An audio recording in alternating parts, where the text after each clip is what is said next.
Hello, I'm Daniel Conlon, Bishop of the Diocese of Joliet.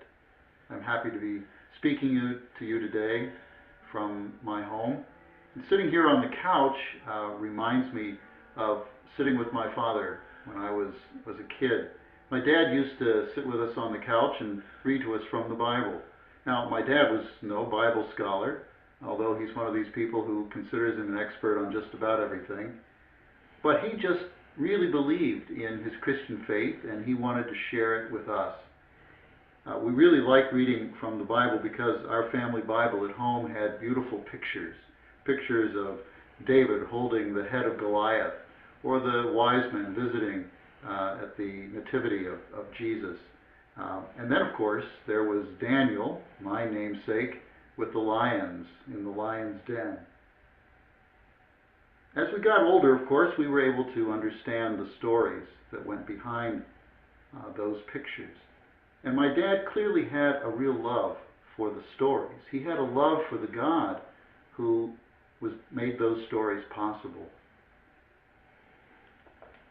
And of course, as time went on, my dad taught us not just the stories in the Bible, but about God himself and about Jesus, his son, and the fundamentals of the Catholic faith, the Christian faith. I came to appreciate my faith long before I ever went to a Catholic school, long before, surely, I went to the seminary. It was that sense of conviction that made a difference. Again, my dad didn't have any formal training in theology. He went to Mass every day. My mother was also a woman of great faith. We were a very busy family, like I know most families are. My dad had his own small business. He was a dry cleaner, and he was gone a lot. My mother did the bookkeeping and, of course, took care of the 6 children at home. So there was a lot of activity. But we had time to talk about our faith. We had time to pray at home. We prayed before meals, never missed that. We prayed the rosary, often kneeling around my parents' bed, and we never missed Mass on Sunday. Fortunately, my parents believed in Catholic schools, and so my brothers and my sister and I went to Catholic elementary school and Catholic high school. But even if we didn't have that chance to go to a Catholic school, I know that we would have gotten a good Christian formation from my parents. My parents even belonged to a discussion group with some other adults in our parish. I remember priests sometimes coming to our house to participate in those discussions, and being the oldest kid in the family, I sometimes would sneak down and sit on the steps where no one could see me, and I'd listen to those discussions. I didn't often understand what they were talking about, but it just fascinated me that these other adults would come into our home and a priest would be there, and they would be talking about things that clearly were important in the Catholic faith. I want to share with you this sense of parents being the primary teachers of their children in the ways of faith. Just like with my parents, that doesn't mean that you have to be experts. It certainly doesn't mean that you have to have a lot of formal training in the faith. What it means is that you have to, first of all, have a deep conviction about the faith yourself. You can never be phony about passing on the faith to your children. It has to be something that truly comes from your heart. It did come from my father's heart and my mother's heart. And secondly, you do have to have some fundamental understanding of the faith. You can't teach your children falsehood. You can't teach them, you can't make up the faith. This is not a fairy tale. This is not the tooth fairy or Santa Claus that you're talking about here. This is real. Jesus was a very real person. He's the Son of God who came and dwelt on earth and died and rose from the dead. And Mary is a real person. All the saints are real people who lived and had exemplary lives and have something to teach us. The angels are real. Our faith is based on historical reality. And it has developed, what we believe, the specific teachings of the Church have developed over time. They've been defined by the Church and written down. We have the Catechism of the Catholic Church, which is accessible to anybody who wants it.